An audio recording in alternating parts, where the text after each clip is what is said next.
প্রিয় প্রবাসী ভাইয়েরা, আসসালামু আলাইকুম। আশা করি সবাই ভালো আছেন।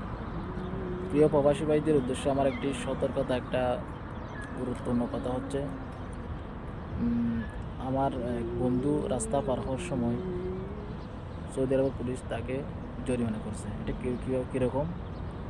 রাস্তা ওই পাশে পার হওয়ার সময় আপনারা অবশ্যই দেখবেন সামনে ট্রাফিক পুলিশ অথবা মোড় আছে কিনা।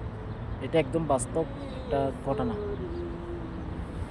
হয়তো আপনারা মানে রাস্তা পার না হলেও পারতেন। রাস্তা পার হওয়ার কারণে ওই পাশে গিয়ে একামা চেক করছে। চেক করার কারণে কয়েকদিন পরে মেসেজ আসছে ৭৫ টাকা জরিমানা।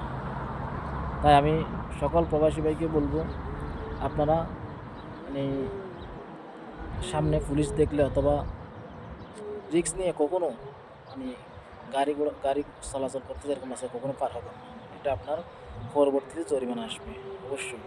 প্রিয় প্রবাসী ভাইরা, অবশ্যই সতর্ক থাকবেন, অবশ্যই দেখবেন, মানে রাস্তা পার হওয়ার ক্ষেত্রে সাবধানতা অবলম্বন করুন। আসসালামু আলাইকুম।